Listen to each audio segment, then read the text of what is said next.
Okay, good morning, friends. Uh, Last class we discussed about the pulse amplitude modulation technique.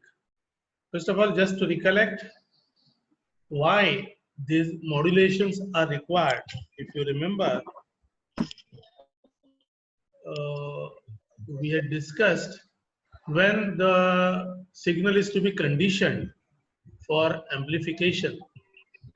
Just please be attentive when the signal is to be amplified and when we use operational amplifiers, what happens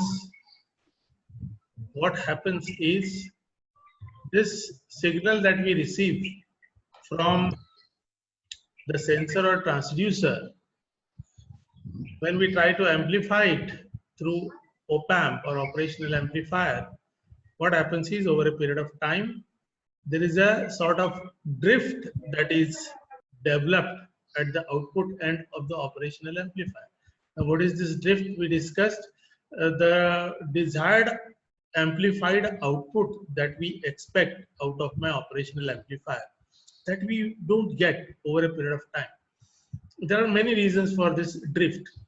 Uh, Now, this drifting away, what is the meaning of this word drift? Drifting away from the desired value is the problem with this amplification technique. So, last class we talked about we discussed that there are two modulation techniques wherein we can minimize this drifting of amplified voltage. The first one was pulse amplitude modulation. What was it? Suppose you have a continuously increasing analog signal. We took a case of a thermocouple. Thermocouple is the sensor transducer. What it does is, from the chamber, or maybe the room is to be conditioned. From the room, it senses the temperature, and that temperature over a period of time, it continuously gives out as the voltage output, because the thermocouple is a self-generating type of sensor transducer. So continuously over a period of time, it starts giving me the output voltage. Now this constantly increasing output voltage, when the amplifier receives and when it amplifies it, what happens is over a period of time, there are some errors in the form of drift. Those are developed in the amplified voltage. So to avoid that, what we do is we chop down that transducer output voltage in the form of loops, the form of pulses. These pulses are, there is a chopping circuit, there is a pulse generation circuit, which will break down, which will chop down this analog voltage signal that I am receiving from transducer into a sequence of pulses, and then these pulses are modulated and these pulses are amplified. So what happens is the amplification I get, but the drift problem that I was facing earlier, now this drift problem is minimized. Similarly, that was amplitude modulation. So for any pulse train, you have the amplitude part, like for any wave, you have amplitude and frequency, isn't it? Or the time, amplitude versus time. Okay, so either I modulate the amplitude of the signal or I modulate the width of the pulse. Now today we are going to discuss the second type, that is pulse width modulation. Remember, we are in the chapter of signal conditioning. We have studied transducer. The transducer has converted the physical parameter into some convenient electrical signal or electronic signal. Now this electronic signal is to be conditioned for various purposes. Now we discussed all those things. I'm just revising those things. Either I can compare this sensor signal with my set value, so I can use op-amp as a comparator, or I can amplify that signal, or I can filter that signal as per my requirement. So all these circuits we already discussed. Now this is the extension of the amplification part. To reduce the drifting problem, we make use of pulse amplitude modulation and pulse width modulation. So in pulse width modulation, as I said, I have a continuously varying input signal which I am receiving from the transducer, isn't it? That continuously increasing with respect to time. That is the analog signal that I am getting at the input of my pulse width modulator. Once again, I chop down that voltage in the form of series of pulses. Now these pulses are the representatives of the input voltage. Now this input voltage is representative of output voltage from the transducer. Now I will amplify it, filter it, condition it, and then I send it to either the microprocessor or a controller or to the actuator, isn't it? So please be attentive. Now in pulse width modulation, what we do is the width of the pulse is altered. So what happened? What I done? Continuous voltage I have chopped down into pulses. I have chopped down it into pulses. So I have got a pulse train. Okay, focus on this figure. I have got a pulse train. Now each pulse corresponds to a cycle, a peak, negative peak, isn't it? This is one cycle. This is called as one cycle. So what I do in pulse width modulation, if I consider a duty cycle of 50%, so what I do is I just take the half part of the pulse. This is the complete cycle, positive and negative cycle. Out of this complete one cycle, I take the half part of the one cycle. So I am using 50% of my duty cycle. What happens? So the remaining half part I have left out. Okay. So I have modulated, I have changed the analog signal into a pulsed signal which is chopped by half. So this is the average voltage that I'll get. Otherwise, I would have got maybe this is my analog voltage that will be continuously. I'll just take a pen, annotate this spotlight. See, just by the side of this sketch, have one more voltage versus time sketch. The analog signal will be continuously varying, isn't it, with respect to time. I chop it down. So whatever was the average voltage of that analog signal, because it is a continuously varying signal, analog signal. If I take the average, now that average signal, if I want to reduce it, let us say, attenuate it, reduce it. So what I do is I convert it into the pulse form, and out of a single pulse cycle, I take the half pulse. So the average of that cycle will be this much voltage, right? So I have either attenuated, reduce the signal, or I can amplify the signal. Both ways I can do. So what concept I have used here? I have just altered the pulse width. Pulse width in the sense what? This is the entire cycle. This full length is the entire cycle. Out of this complete one cycle, I have taken only the half cycle. So this pulse width I have reduced, right? Accordingly, I can alter my output voltage. So this is the average voltage that I have by using 50% of the cycle. That is called as 50% duty cycle. Now the second case, if you see, what I've done is this is one cycle. 1, 2, 3, 4. If I divide this total cycle time into 4 quadrants, out of those 4 quadrants, I am taking 1/4 of the total cycle, total pulse cycle. 1/4, I am taking only 25% of the total pulse cycle. So here I was taking 50% of the pulse cycle. So what I have done, I have changed the width of the pulse, and I have taken only 1/4 of the total cycle. So I have changed the width of the pulse. I have changed the width of the pulse, as well as I have taken 1/4 of the cycle of the pulse. So this is called as 25% duty cycle. So what will be the end effect? The end effect will be in half cycle I was getting average voltage of this value, because the original signal was supposed to be, let us, having some value of 6 volt. Okay, original signal. Now after this pulse width modulation with 50% cycle, I will get average voltage of 3 volts. So I have attenuated it, I have reduced it. Similarly, I can amplify it also, 6 volts to maybe 12 volts.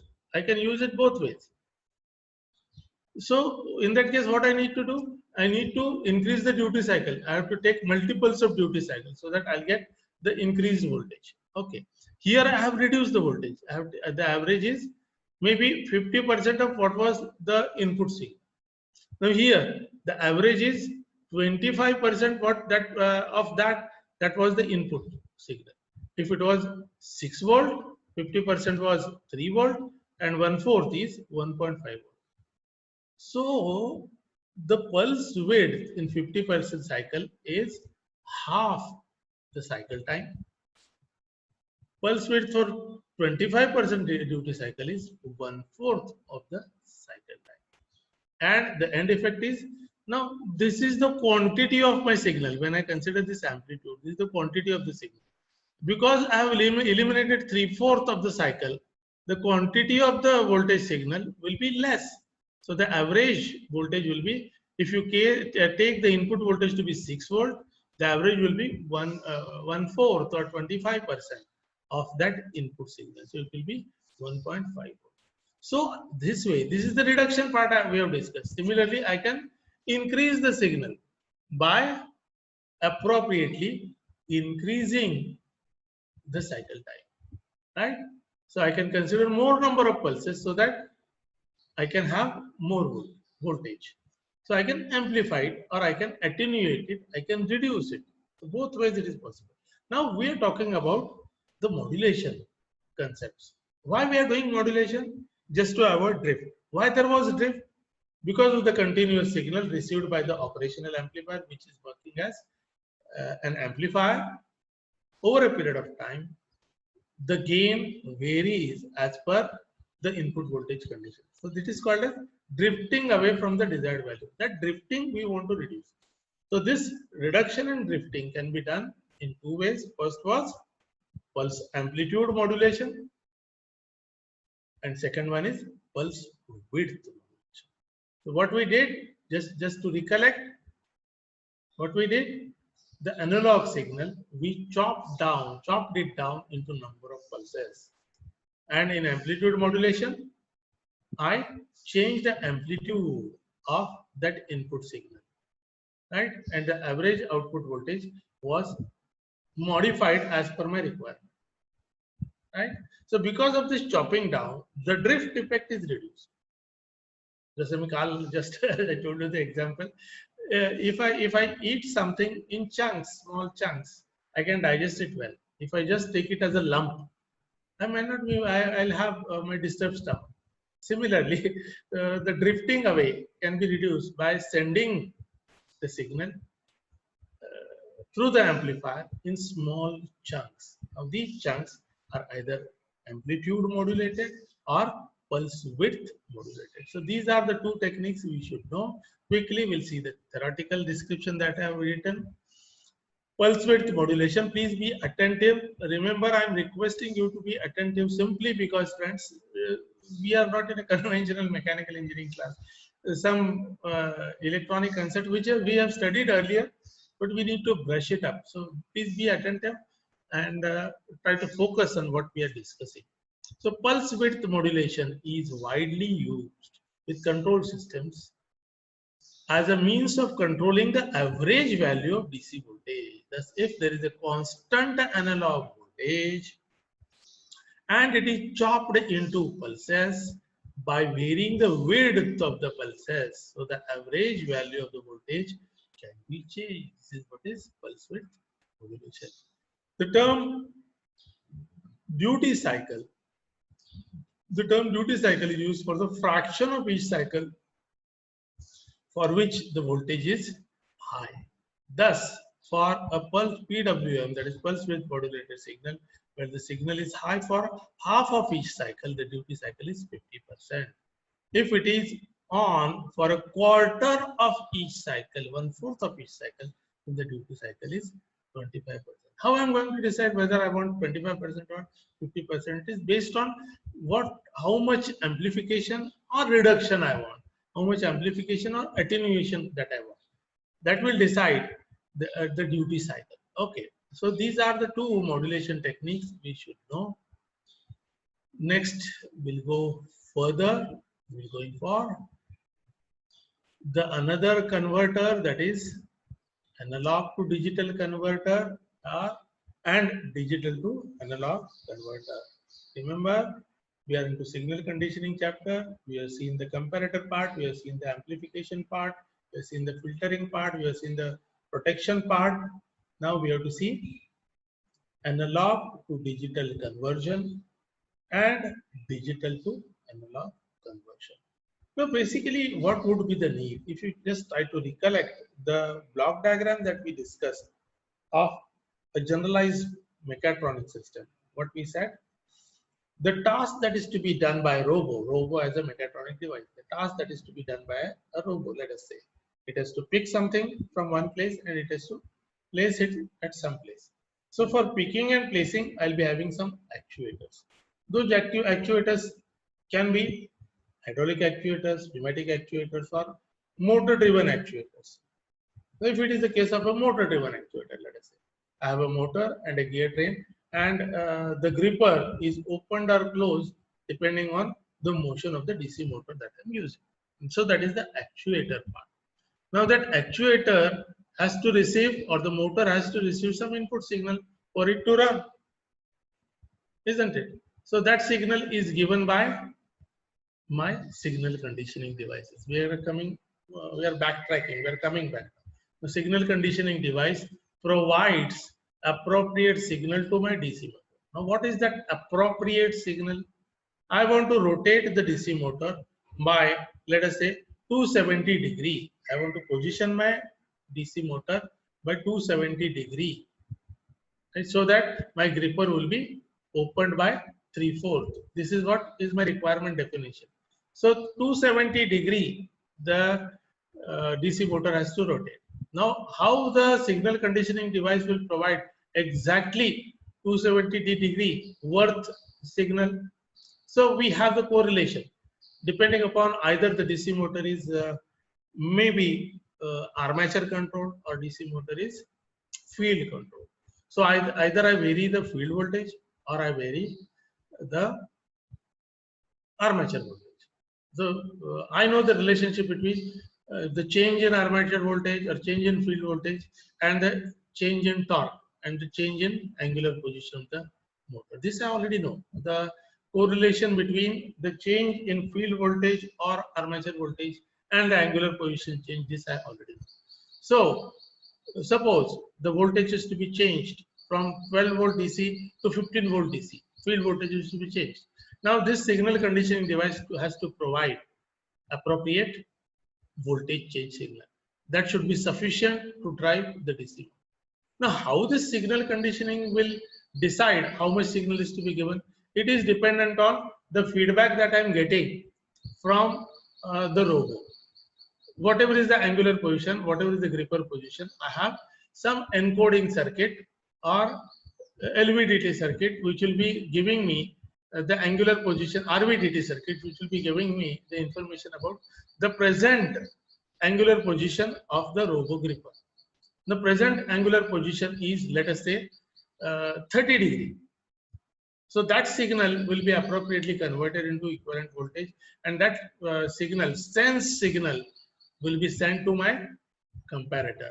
The comparator says, I want 270 degree, so corresponding to 270 degree, let us say as an example, I need to have corresponding 27 volt DC, and presently I am having 30 degree. Let us say 3 volt is the signal that is fed back. So whatever is the difference between the desired angular position and the existing angular position. So that signal will be the error signal that will be generated by the comparator. Now this comparator will generate that error signal, and this error signal will be amplified suitably so that this amplified signal will be able to drive my DC motor to my desired position, right? So this is what is the requirement, let us say. Now, the DC motor requires analog signal, analog voltage. The signal generated by the RVDT is also analog voltage. But let us say the comparator is a microprocessor. So microprocessor works on digital signals. So it cannot understand analog language, continuous voltage language. So my signal conditioning device, which is a controller, is my microprocessor. It understands only digital language, binary language. Binary code it can receive and it can give out binary output only. Okay. So the controller part is microprocessor which runs on digital logic. Now what is happening? My actuating signal requirement is analog signal. My sensor transducer is generating analog signal. Now this analog signal that is generated by my sensor transducer, if I feed it directly to the microprocessor, it will not be able to read it because it can read only digital signal. So this analog signal that I am receiving from the transducer is needed to be converted into digital form. Here comes into picture your A to D converter. So the analog signal from the transducer, which is the analog signal, is to be converted into appropriate digital signal through my ADC converter, and then the microprocessor will understand that digital signal, then process it as per my requirement, and then it will generate the output, which is all once again digital signal. So the controller, which is a microprocessor, is generating a digital signal. Now this digital signal that is given by the microprocessor cannot be understood by the DC motor. The DC motor understands only analog signal. So this output signal from the microprocessor, which is a digital signal, is needed to be converted into appropriate analog signal. So here comes into picture your D to A converter, DAC. Now this D to A converter converts the digital signal received from the microprocessor into appropriate analog signal, and this analog signal will run the actuator. In this robo case, it is a DC motor, and then once again the cycle continues till I have the desired angular position of the gripper, isn't it? So this is the role of ADC and DAC. Quickly we'll browse through. The output from the sensor. Sensors tends to be in the analog form where a microprocessor is used as a part of the measurement and control system.